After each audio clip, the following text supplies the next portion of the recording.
자, 오늘 우리가 함께 파헤쳐볼 이야기는 바로 현대인의 속쓰림에 대한 고대의 해답입니다. 이게 언뜻 보면 좀 안 어울리는 조합 같죠? 현대 이야기랑 고대의 지혜라니, 과연 어떤 흥미진진한 대결이 기다리고 있을지 지금부터 한번 시작해볼까요? 혹시 이런 경험 있으세요? 막 가슴을 쥐어짜는 것처럼 아파서 이거 심장마비 아니야? 하고 식겁해서 응급실로 달려갔는데 막상 검사해보니까 의사 선생님이 심장은 아무 문제 없는데요? 하는 거예요. 진짜 사람 환장하게 만드는 무섭고도 또 엄청 당황스러운 그런 경험 말이에요. 그렇다면 이 무섭고도 혼란스러운 통증의 정체는 도대체 뭘까요? 오늘 우리가 알아볼 게 바로 이겁니다. 흔히 말하는 속쓰림에 아주 심각한 사촌뻘 되는 녀석이죠. 자, 이 통증의 정식 명칭은 비심장성 흉통, 영어로는 NCCP라고 부릅니다. 이름 그대로 심장 때문에 아픈 건 아닌데 통증은 진짜 심장마비처럼 어마어마한 거죠. 근데 가장 흔한 원인 중 하나가 의외로 우리한테 되게 익숙한 거예요. 바로 위식도 역류 질환, 그러니까 GERD입니다. 10에서 30%, 이 숫자가 뭘 의미할까요? 이게 전 세계 인구의 거의 10명 중 1명에서 3명 정도가 이 비심장성 흉통을 경험한다는 뜻이에요. 와, 이거 정말 남의 얘기가 아니라는 거죠.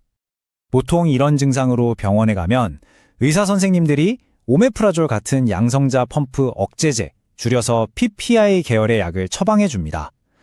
그리고 이 약 먹어본 분들은 아시겠지만 처음에는 진짜 마법처럼 효과가 좋아요. 싹 낫는 것 같죠? 하지만 문제는 항상 그 다음에 찾아옵니다. 아비센나 식물의학 저널에 나온 이 한마디가 진짜 핵심을 콕 찌릅니다. 약물 사용에는 두 가지 주요 약점이 있다. 부작용과 재발 가능성이다. 그렇죠. 약으로 얻은 그 안도감이 그렇게 오래가지 않는다는 거. 결국 재발이라는 아주 지긋지긋한 문제에 부딪히게 되는 겁니다. 바로 이 지점에서 오늘 이야기가 아주 흥미로운 방향으로 확 꺾입니다. 현대의학이 부딪힌 이 재발이라는 벽을 무려 수천 년의 역사를 가진 고대의학에서 한번 넘어보려는 시도가 시작된 거죠. 연구진들이 눈을 돌린 곳은 바로 페르시아 전통의학이었습니다. 여기서는요, 위를 그냥 음식물, 소화시키는 기관 이 정도로 보는 게 아니에요. 몸 전체의 건강을 좌우하는 존중받아야 할 장기로 여겼다는 거죠. 와, 관점 자체가 굉장히 다르죠? 그리고 그 고대의 지혜 속에서 찾아낸 도전자가 바로 아스바르드라는 이름의 허브 캡슐입니다. 성분은 놀랄 만큼 단순해요. 바로 머틀, 그리고 우리가 아는 그 장미, 다마스크 장미, 딱 이 두 가지 식물 추출물이 전부입니다. 자, 이제 무대는 완벽하게 갖춰졌습니다.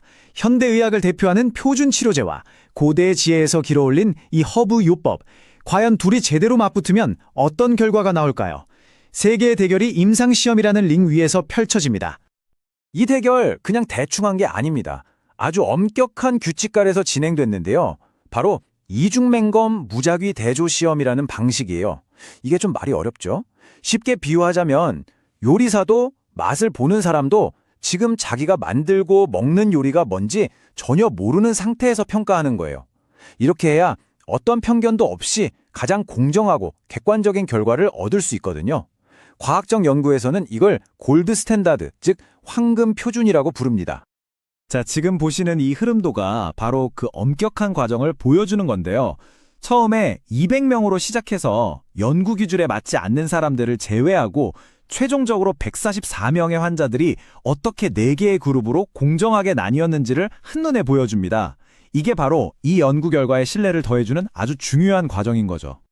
연구 과정은 크게 3단계로 딱 정리할 수 있어요. 첫째, 4그룹으로 나눠서 테스트했습니다. 한 그룹은 기존 약인 오메프라졸을 먹고 나머지 3그룹은 용량만 다르게 해서 아스바르드를 먹었죠. 둘째, 이렇게 6주 동안 치료를 진행했고요.